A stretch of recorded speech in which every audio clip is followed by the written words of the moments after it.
குழந்தைகளுக்கு வேதாகமம் வழங்கும் தேவன் எல்லாவற்றையும் உருவாக்கிய போது. தேவன் எல்லாவற்றையும் உருவாக்கிய போது நம்மை உண்டாக்கியது யார்? தேவனுடைய வார்த்தையான வேதாகமம் மனித குலம் எப்படி உருவானது என்று கூறுகிறது.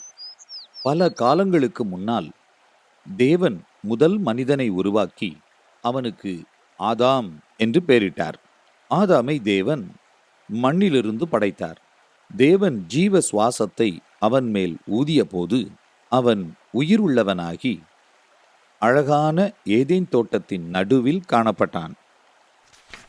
தேவன் ஆதாமை உருவாக்கும் முன் அதிசயமான பொருளுடன் கூடிய அழகான உலகத்தை உருவாக்கினார். படிப்படியாக குன்று, பிரதேசம், புல்வெளிகள், அழகான பூக்கள், உயர்ந்த மரங்கள், பிரகாசமான இறகுள்ள பறவைகள் மற்றும் ரிங்காரமிடும் தேனீக்கள், புரளும் திமிங்கலங்கள் மற்றும் வழுவும் நத்தைகளை உருவாக்கினார். உண்மையிலேயே எல்லாவற்றையும் நாம் காண்கின்ற யாவையும் உருவாக்கினார். ஆதியிலே தேவன் எல்லாவற்றையும் உருவாக்கும் முன்னர் தேவனை தவிர வேறு ஒன்றும் இல்லை. ஒளியோ இருளோ காணப்படவில்லை. உயர்வோ தாழ்வோ இல்லை. முந்தின நாளோ பிந்தின நாளோ இல்லை. ஆதியும் அந்தமும் இல்லாத தேவன் ஒருவரே இருந்தார். பின்பு தேவன் கிரியை செய்ய ஆரம்பித்தார். ஆதியிலே தேவன் வானத்தையும் பூமியையும் உண்டு பண்ணினார். பூமியானது ஒழுங்கின்மையும் வெறுமையுமாயிருந்தது. பூமியின் மேல் இருள் இருந்தது. வெளிச்சம் உண்டாக கடவது என்று தேவன் சொன்னார். வெளிச்சம் உண்டாயிற்று. தேவன் வெளிச்சத்திற்கு பகல் என்றும் இருளுக்கு இரவு என்றும் பெயரிட்டார். சாயங்காலமும் விடியற்காலமும் ஆகி முதல் நாள் ஆயிற்று. இரண்டாவது நாள் ஆகாய விரிவின் கீழ் சமுத்திரத்திற்கும் கடல்களுக்கும் ஏரிகளுக்கும் தண்ணீரை உண்டு பண்ணினார். மூன்றாவது நாள் வெட்டாந்தரை உருவாகட்டும் என்று கூறினார். அதுவும் அப்படியே ஆயிற்று. புல், பூக்கள் மற்றும் புதர்கள் உண்டாகும்படி தேவன் கட்டளையிட்டார். அதுவும் அப்படியே நடந்தது. சாயங்காலமும் விடியற்காலையும் சேர்ந்து மூன்றாம் நாள் ஆயிற்று.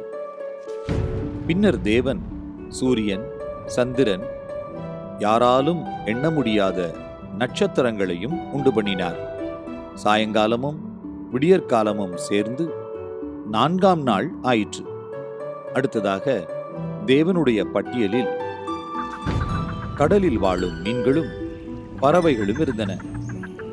ஐந்தாம் நாளில் தேவன் பெரிய வாழை மீனையும் சிறிய மத்தி மீன்களையும் நீண்ட காலுடைய தீக்கோழிகளையும் சிறிய சந்தோஷமான முணுமுணுக்கும் பறவைகளையும் உண்டாக்கினார்.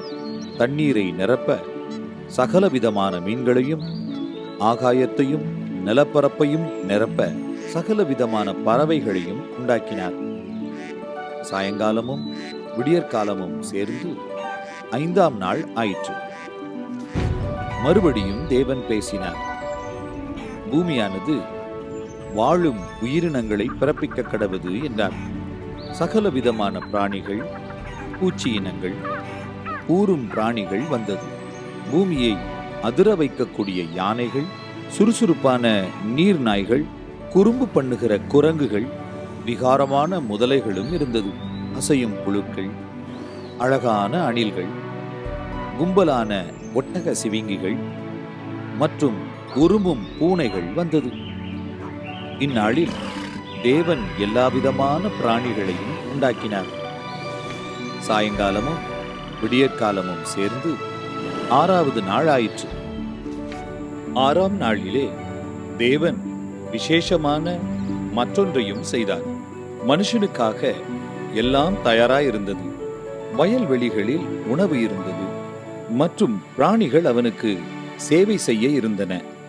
நம்முடைய சாயலாக மனுஷனை உருவாக்குவோம், அவன் பூமியில் உள்ள எல்லாவற்றையும் ஆளுகை செய்யட்டும் என்று தேவன் சொன்னார். தேவன் தம்முடைய சாயலாக மனுஷனை சிருஷ்டித்தார். அவனை தேவ சாயலாகவே சிருஷ்டித்தார். தேவன் ஆதாமை நோக்கி, நீ தோட்டத்திலுள்ள சகல விருட்சத்தின் கனியையும் புசிக்கவே புசிக்கலாம். ஆனாலும் நன்மை தீமை அறியத்தக்க விருட்சத்தின் கனியை புசிக்க வேண்டாம்.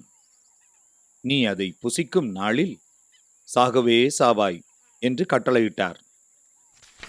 பின்பு தேவனாகிய கர்த்தர், மனுஷன் தனிமையாயிருப்பது நல்லதல்ல, ஏற்ற துணையை அவனுக்கு உண்டாக்குவேன் என்றார். தேவன் சகலவித பறவைகளையும் பிராணிகளையும் ஆதாமிடத்தில் கொண்டு வந்தார். ஆதாம் அவைகளுக்கு பெயரிட்டான். இவைகளை செய்வதற்கு அவன் மகா புத்திசாலியாக இருந்திருக்க வேண்டும். ஆனாலும் பிராணிகள் மற்றும் பறவைகள் மத்தியில் ஆதாமுக்கு ஏற்ற துணை அமையவில்லை. ஆதாமுக்கு தேவன் மிகவும் அயர்ந்த நித்திரையை கொடுத்தார். நித்திரையாயிருந்த ஆதாமின் விலாவிலிருந்து ஒரு எலும்பை எடுத்து அதிலிருந்து மனுஷியை உருவாக்கினார். தேவனால் உருவாக்கப்பட்ட அந்த பெண் ஆதாமுக்கு சரியான துணையானவள். அந்த பெண் ஆதாமுக்கு சரியான துணையானாள். 6 நாளில் தேவன் எல்லாவற்றையும் உருவாக்கினார். பின்பு தேவன் 7வது நாளை ஆசீர்வதித்து அதை ஓய்வு நாளாக மாற்றினார். ஏதேன் தோட்டத்திலே ஆதாமும் அவன் மனைவி ஏவாளும் தேவனுக்கு கீழ்ப்படிந்து பூரண சந்தோஷத்துடன் காணப்பட்டனர். தேவன் அவர்களுக்கு ஆண்டவராகவும் தேவைகளை சந்திக்கிறவராகவும் நண்பனாகவும் இருந்தார். ஆமேன். நாம் தவறுதல்களை செய்திருக்கிறோம் என்று தேவனுக்கு தெரியும். அதை அவர் பாவம் என்று அழைக்கிறார். பாவத்திற்கு தண்டனை மரணமாகும். தேவன் நம்மை அதிகமாக நேசிப்பதினாலே தன்னுடைய சொந்த குமாரனாகிய இயேசுவை இந்த உலகத்திற்கு அனுப்பினார். நம்முடைய தண்டனையை அவர் ஏற்றுக்கொண்டு நமக்காக சிலுவையில் மரணமடைய செய்தார். இயேசு உயிரோடு வந்து திரும்பவும் பரலோகத்திற்கு சென்றார். இப்போது தேவனாலே நம்முடைய பாவங்களை மன்னிக்க முடியும். உங்களுடைய பாவங்களிலிருந்து மனம் திரும்ப விரும்பினால் இந்த வாக்கியங்களை தேவனிடம் சொல்லுங்கள். பிரியமுள்ள தேவனே, இயேசுவே, என்னுடைய வாழ்க்கைக்குள் வாரும். என்னுடைய பாவங்களை மன்னியும். அதன் மூலம் நான் புதிய வாழ்வை இன்று பெற்று உம்மோடு எப்போதும் இருக்க உதவி செய்யும். நான் உம்முடைய பிள்ளையாக வாழ உதவி செய்யும். ஆமேன். யோவான் 3:16. வேதாகமத்தை தினந்தோறும் வாசித்து தேவனுடன் பேசவும். தேவன் எல்லாவற்றையும் உருவாக்கிய போது தேவனுடைய வார்த்தையாகிய வேதாகமத்திலிருந்து ஒரு கதை. காணப்படும் இடம் ஆதியாகமம் 1:2. எழுதியவர் எட்வர்ட். மொழிபெயர்ப்பாளர் தாசன் ஜெயராஜ். தழுவியவர் லின் டோயர்க்சன்.